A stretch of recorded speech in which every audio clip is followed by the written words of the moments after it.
पहली बार रोचक कथा रूप में पुराणों की कथा हरिवंश पुराण एपिसोड 20। पुरुरवा के प्रथम पुत्र आयु का वंश। वैशंपायन जी कहते हैं, स्वर भानु कुमारी प्रभा आयु की पत्नी थी। उसके गर्भ से आयु के 5 पुत्र हुए। इनमें नहुष सबसे बड़े थे। इसके बाद वृद्ध शर्मा, रंभ, रजी और अनेना प्रकट हुए। रजी ने 500 पुत्रों को जन्म दिया। वे सभी क्षत्रिय राजेय नाम से विख्यात हुए। उनसे इंद्र भी डरते थे। पूर्व काल में देवताओं और असुरों में भयंकर युद्ध आरंभ होने पर देवताओं और असुरों दोनों ने ही ब्रह्मा जी से पूछा, भगवान, युद्ध में विजयी कौन होगा? इस पर ब्रह्मा जी बोले, जिसकी ओर से रजी युद्ध करेंगे वही विजय होगा। ब्रह्मा जी की बात सुन दोनों असुर और देवता रजी के पास गए और उससे अपनी ओर से लड़ने का आग्रह किया। तब रजी बोले, इससे मेरा क्या लाभ होगा? रजी ने देवताओं से कहा, यदि मुझे युद्ध जीतने पर इंद्र बनाया जाए तो मैं तुम्हारी ओर से युद्ध करूंगा।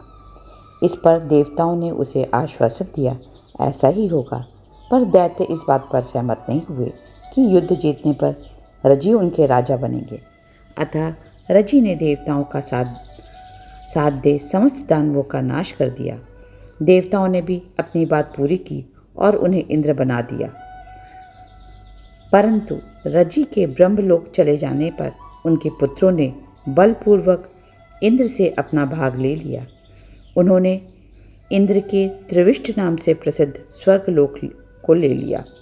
तदंतर अत्यंत दुर्बल हो इंद्र बृहस्पति की शरण में गए और बोले, भगवान, रजी के पुत्रों ने मेरा राज्य और धन छीन मुझे दुर्बल कर दिया है। आप किसी उपाय से मुझे पुष्ट करें। इस पर बृहस्पति बोले, तात, व्याकुल न हो, मैं तुम्हारे मनोरथ के लिए उपाय करूँगा।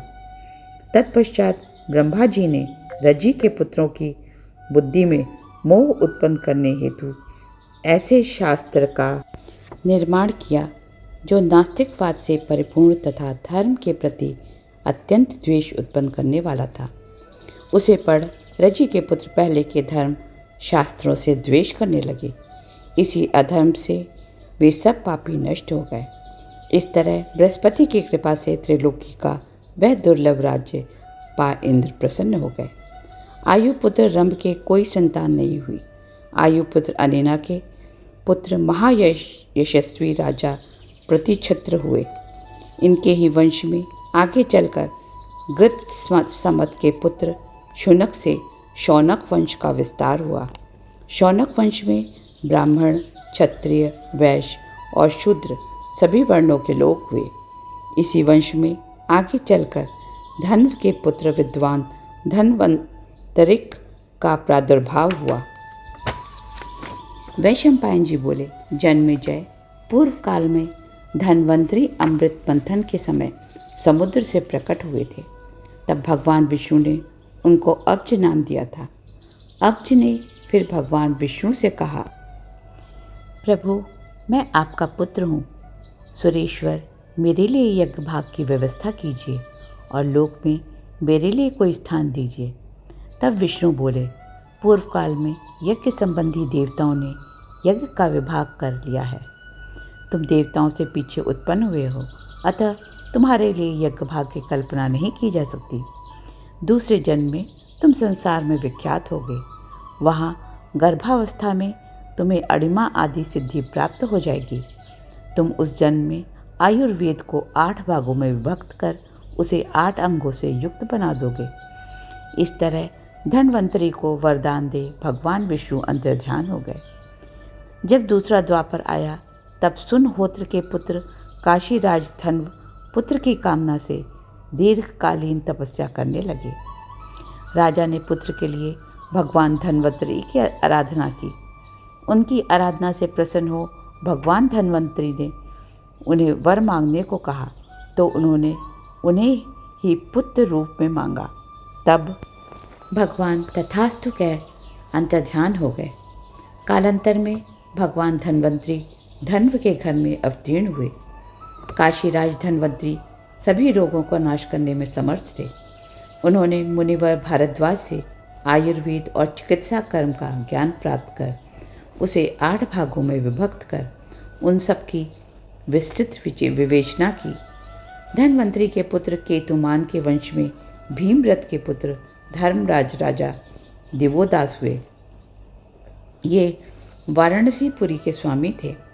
उन्हीं के काल में वाराणसी श्रापवश जन शून्य हो गई थी, जिसे पीछे भगवान रुद्र के अनुचर क्षेमक नामक राक्षस ने बसाया था। भगवान रुद्र के पार्षद ने राजा दिवोदास को श्राप दिया था कि वाराणसी 1000 वर्षों तक जन्य शून्य रहेगी।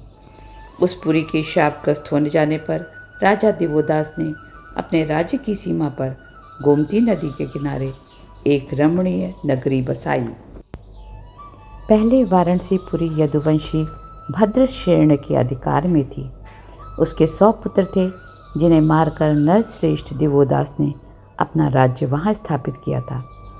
वैशंपायन जी कहते हैं, जन्मेजय जिस समय राजा दिवोदास वाराणसी के राज्य थे, उन्हीं दिनों भगवान शंकर पार्वती जी से विवाह कर अपने ससुराल में रह रहे थे। महादेव की आज्ञा से उनके सुयोग्य पार्षद माँ पार्वती देवी का संतुष्ट करते रहते थे, परंतु उनकी माता मैना भगवान शंकर और पार्वती को की हमेशा निंदा करती रहती थी। एक दिन उन्होंने पार्वती से कहा, महादेव के पार्षद अनाचारी हैं, साथ ही महादेव सदा के दरिद्र हैं।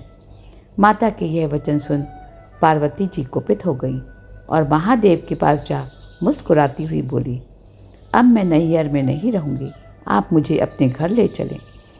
यह सुन महादेव ने संपूर्ण लोकों में दृष्टिपात किया और फिर उन्होंने पृथ्वी पर अपने रहने हेतु सिद्ध क्षेत्र वाराणसीपुरी को पसंद करा।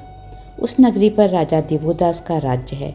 यह सुन उन्होंने निकुंभ से कहा, गणेश्वर तुम जाकर इस पुरी को मनुष्यों से सूनी कर दो।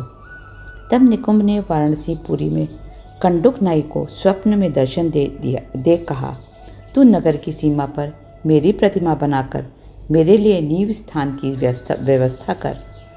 तब उस नाई ने स्वप्न में जो आदेश मिला था वैसा ही किया और प्रतिदिन उस प्रतिमा की पूजा करने लगा। इस प्रकार नित्य प्रतिदिन निकुंभ नाम के गणेश की पूजा होती और वह नागरिकों को सहस्त्रों वर प्रदान करते। राजा दिवोदास की श्रेष्ठ रानी सुयशा ने भी पुत्र की कामना से पूजा करनी शुरू कर दी। वह पुत्र की कामना से प्रतिदिन वहाँ पूजा करती। इस तरह काफ़ी वक्त बीत गया। उसने देखा सबकी मनोकामना पूर्ण हो जाती है, पर बारंबार याचना करने पर भी उसकी अर्जी नहीं सुनी गई। जब राजा को यह पता चला तो उन्हें बड़ा क्रोध आया और क्रोध में वे बोले, यह मेरे ही नगर के द्वार पर बैठकर सबकी कामना पूर्ण करता है सिवाय मेरे, अतः यह मुझसे सत्कार पाने योग्य नहीं है। मैं इस दुरात्मा के स्थान का नाश कर दूंगा। ऐसा विचार कर राजा ने गणपति निकुंभ के उस स्थान को नष्ट कर दिया। अपने निवास स्थान को नष्ट देख निकुंभ ने राजा को श्राप दिया, राजन तुमने बिना अपराध के मेरे स्थान को नष्ट कराया, इसलिए तुम्हारी यह नगरी अकस्मात जन शून्य हो जाएगी। इस तरह श्राप से पूरी वाराणसी नगरी सूनी हो गई और निकुंभ भगवान शंकर के पास चले गए। फिर भगवान शंकर ने उस वाराणसीपुरी को अपना निवास स्थान बनाया और गिरिजानंदिनी उमा के साथ वहाँ आनंदपूर्वक रहने लगे। परंतु देवी पार्वती का मन वहाँ नहीं लगता था। एक दिन वह महादेव जी से बोली, भगवान मैं इस पुरी में नहीं रहूँगी। इस पर महादेव बोले, देवी मैं किसी अन्य घर में नहीं रहूँगा, तुम जाना चाहती हो तो जाओ, यह अविमुक्त क्षेत्र ही मेरा घर है। ऐसा माना जाता है महाईश्वर सतयुग आदि 3 युगों में देवी पार्वती के साथ उस अविमुक्त क्षेत्र में प्रत्यक्ष निवास करते हैं। कलयुग आने पर महादेव जी का वह नगर अदृश्य हो जाता है। उसके अदृश्य हो जाने पर वाराणसीपुरी पुनः बस जाती है। भद्रशेर्ण का एक पुत्र दुर्दम नाम से विख्यात था। दिवोदास ने उसे बालक समझकर छोड़ दिया था।